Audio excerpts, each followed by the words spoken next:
Eu gostaria de, sobre essa questão da reforma previdenciária, enquanto o risco dela retornar à pauta agora, eu vou chamar, com todo respeito ao Congresso, vou chamar de apagar das luzes, né, dessa gestão, os riscos que isso oferece. Bom, como eu não tenho esse dom de me organizar, como alguns de vocês que eu parabenizo para falar sem escrever, eu escrevi algumas coisas que eu vou ler rapidamente, procurando poupar o tempo do senador.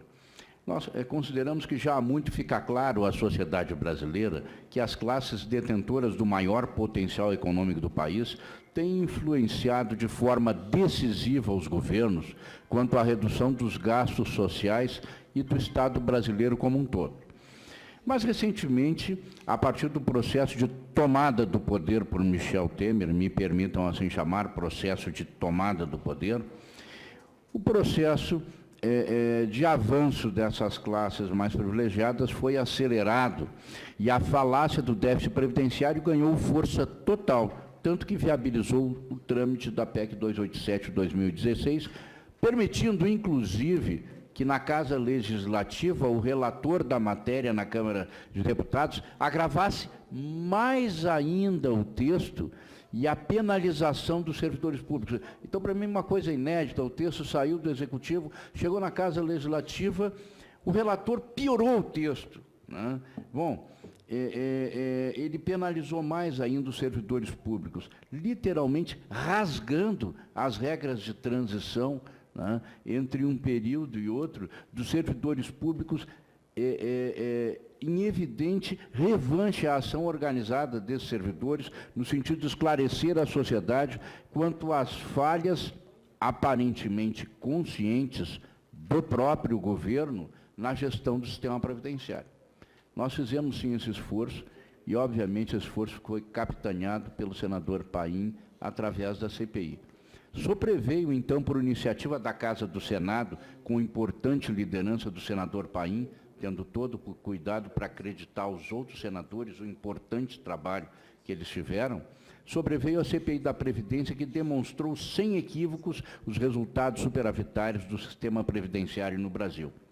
Uma vez depurados os verdadeiros saques efetivados contra os cofres da Previdência Social com autorização legal, então com autorização de lei ou sem ela, né? Importante mencionar que o relatório final da referida CPI foi aprovado por unanimidade, incluindo aí o voto do próprio líder do governo, o que por si só demonstra que o governo não tinha a condição de, tecnicamente, contrapor os números apresentados no referido relatório, com a contribuição de muitos que estão e estiveram aqui nessa mesa. Por fim, o governo, ao apagar das luzes do ano de 2017, apresentou a emenda substitutiva aglutinativa que hoje ainda ameaça a sociedade na fila de votação na Câmara de Deputados. Importante mencionar que nessa última emenda, a PEC 287, o governo admite a agressão que a aplicação equivocada da desvinculação dos recursos da União, a dita DRU, sobre os recursos do sistema sempre representou, né? O governo reconhece que a DRU sempre representou um desastre sobre os recursos do sistema. E nessa emenda aglutinativa, ele excluiu a possibilidade de aplicação da DRU. Assim agindo, o próprio governo reconhece o saque que a aplicação dessas sempre foi contra as receitas previdenciárias, responsável, em grande parte, pelos déficits alardeados pelo próprio governo, com o objetivo de descredibilizar o sistema. Paralisado o trâmite da matéria por absoluta ausência de condições políticas do governo, esse construiu uma saída aparentemente política, com a intervenção no Estado do Rio de Janeiro, que, por sua natureza jurídica, impede o trâmite de qualquer processo de emenda à Constituição brasileira. É preciso que se tenha claro que hoje, simplesmente, esse texto não pode ter prosperidade, porque ele tem um impedimento constitucional. A intervenção no Estado do Rio está cercada de questões, de fato, que, do ponto de vista político e da estrutura da sociedade local, impedem o processo de simplesmente suspender o decreto de intervenção sem um plano efetivo de aplicação imediata, no curto, no longo e no médio prazo, de profundas medidas de resgate do bem-estar social naquele Estado e de gestão das questões ligadas à estrutura de segurança pública do Estado. Logo, caso o governo simplesmente determine o efetivo levantamento da intervenção no Rio de Janeiro sem a adoção de um plano de medidas efetivamente saneadoras, tratar-se-á de ato casuístico tendendo à irresponsabilidade de quem o adotar. A reforma da Previdência não pode ser apreciada nesse governo, em especial com o texto equivocado com que está concebida, e a considerar a possibilidade de ser apreciada como matéria de definição do futuro da sociedade e a longo prazo, né, por um Congresso que em poucos dias se renovará em números próximos de 50% de sua composição, teríamos a ilegitimidade superveniente desse grupo, tendo em vista a relevância e longo prazo de influência dessa matéria na vida do povo brasileiro. Sim, em seus delírios mais recentes, Michel Temer declara que cumprirá o compromisso com aqueles que o levaram ao poder, aprovando a reforma da Previdência. Ao apagar das luzes, desceu, que eu vou chamar de período no poder. Trabalhadores mobilizados têm que se unir e impedir a prosperidade dessa pretensão destrutiva e descabida que não faz bem ao país nem à sociedade. E o mandatário do país parece saber muito bem a quem atende essa pretensão. É preciso ativar todas as estruturas de proteção política dos trabalhadores para afastar essa possibilidade. Os trabalhadores brasileiros não se furtam de discutir uma verdadeira reforma previdenciária.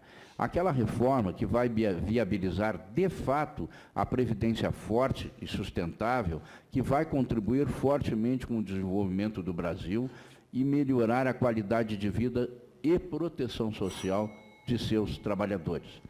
Esta reforma inicia pela adoção de medidas efetivas de preservação e cobrança da receita da Previdência e na gestão que viabilizem uma cobrança qualificada dos créditos da Previdência no país, de forma a dar uma condição efetiva de realização desse crédito previdenciário e, se for o caso, de uma constrição ágil e imediata do patrimônio do devedor inadimplente, evitando que esse patrimônio seja literalmente derretido por esses devedores, com o objetivo de frustrar a pretensão da Previdência de trazê-lo para o cumprimento da obrigação inadimplida. Também a adoção de medidas de aplicação efetiva e ampliação da percepção do risco dos sonegadores e inadimplentes contumazes, porque a impressão que causa é que as medidas deixam esse grupo confortável para efetivamente desarmar os cofres da Previdência, para não dizer assaltá-los. Sem extinguir os benefícios fiscais,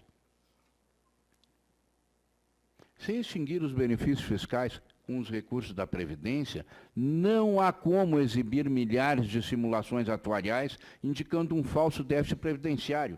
Quando o recurso previdenciário é fartamente distribuído àqueles de maior poder econômico, sobre o manto do incentivo fiscal, a distribuição indiscriminada, a sonegação, a desídia da recuperação dos créditos e desvios de recursos previdenciários deve e tem que ser criminalizada para coibir e para efetivamente ampliar a percepção de risco desse grupo que tem como meio de obtenção de recursos o assalto aos cofres da Previdência.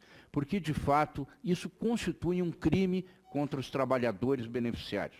Qualquer reforma previdenciária implica o foco na receita previdenciária. Há que se refletir sobre os efeitos, por exemplo, do Simples Nacional sobre os recursos previdenciários, situação em que no estado do RS, mais de 35 mil empresas enquadradas nesse benefício, de fato, geram contribuição previdenciária adequadas apenas pela parte de seus empregados, né? Porque o Simples acaba por distribuir os recursos da Previdência para outros que não são os trabalhadores. É preciso resgatar a rigidez da Previdência. É preciso resgatar a rigidez da receita previdenciária, afastando dela todos os ralos que acabam por ceifar parcelas decisivas ao financiamento do pagamento de benefícios, né? Como a CPI da Previdência deixou muito claro na explanação dessa questão. O tratamento da receita previdenciária precisa ser todo readequado. Qualquer reforma que não tenha foco na receita da Previdência visará apenas a favorecer os grupos com maior poder econômico, perpetuando a transferência relevante de recursos daqueles que nada têm para concentrá-los nas mãos dos maiores potenciais econômicos do país. A sociedade brasileira diz não ao desmonte da estrutura de proteção social dos trabalhadores no Brasil. É preciso ainda olhar a Previdência como o maior programa de distribuição de renda do Brasil, que acaba por viabilizar a vida de muitos rincões afastados dos grandes centros, que outra alternativa não tem que não seja a receita que chega através do benefício previdenciário dos trabalhadores que ali residem. Estatísticas diversas dão conta de que a sonegação que assola em grande parte as receitas previdenciárias no Brasil pode chegar ao efeito econômico de aproximadamente mais de 8 vezes os efeitos provocados pela corrupção. Logo, ela merece ser combatida e repudiada por toda a sociedade com, no mínimo ou até mais força, do que tem sido combatida e repudiada a corrupção. Não existe reforma previdenciária sem foco na receita, na sonegação e na coibição do ato dos devedores contumazes. Obrigado a todos pela atenção.